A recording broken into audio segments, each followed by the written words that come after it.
So you're a Jeep owner, and that dreaded code U0401 pops up. Man, is that frustrating, right? It feels so vague. But don't you worry, because today we're going to turn that confusion into total clarity. Let's dive right in.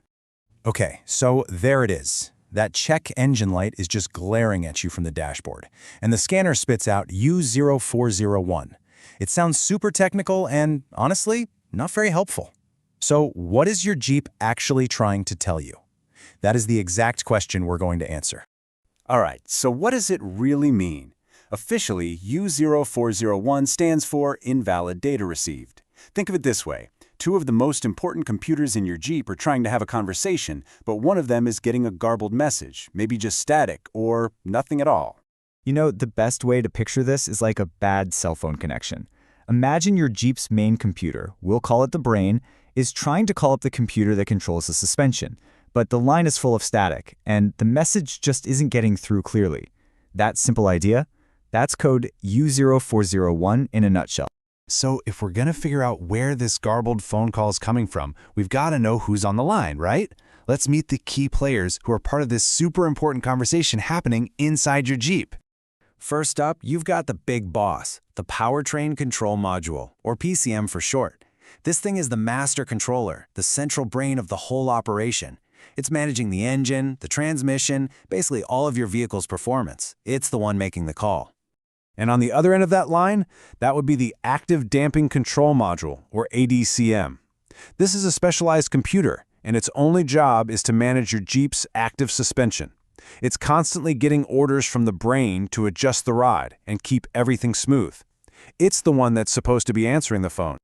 So how do they talk to each other? Well, that's where the CAN bus comes in. You can think of this as your Jeep's nervous system, or maybe the fiber optic cable carrying that phone call.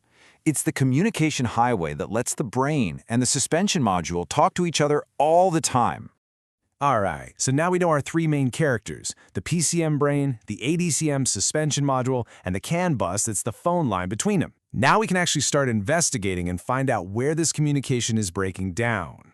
And here's a huge clue for you, straight from the source. It tells us that most of the time, the problem isn't with the main computer. It's usually something to do with the communication line connected to that suspension module. This is great news, because it gives us a really clear place to start looking. This makes our diagnostic checklist super straightforward. We're going to do this in 3 simple steps, always starting with the most likely suspect. Step 1, inspect the phone line itself. That's the CAN bus wiring and all the connectors going to the ADCM. Look for any damage, any corrosion. If that all looks good, then you move to step 2, check the receiver, the ADCM module. And only then, as a last resort, do you go to step 3, test the brain, the PCM, for any internal problems. Okay, so we've got our list of suspects. Now for the part you've been waiting for. How do we actually fix it? Let's map each of these potential causes to its exact solution, so you know exactly what needs to be done. Let's break it down. If the problem turns out to be the CAN bus, the wiring we talked about, the fix is usually to repair or replace those specific wires and connectors. Now, if it turns out the ADCM, the suspension module, or the PCM, the main brain, has an internal fault and has just gone bad, then the only solution is to replace it. It's pretty black and white. Each cause has a direct fix. So, now you're armed with all this information. What's next? Well, the whole point here is to put you in the driver's seat. Whether you're a DIYer grabbing your tools or you're heading to the shop, you now have the knowledge to have a really intelligent conversation and guide the repair. All right, let's boil this all down to the key takeaways you absolutely need to remember. First, U0401 is a communication error, not a broken part. Second, the problem is trapped in one of 3 places: the PCM, the ADCM, or the wiring between them. Third, and this is a big one, always check the wiring first. It's the most common culprit. And finally, if a module itself has failed, you've just got to replace it. And just like that, you've gone from a totally confusing code on a screen to having a clear game plan. You are no longer in the dark about this. So, now that you know the suspects and you know where to look first, the only real question left is, where are you going to begin your investigation?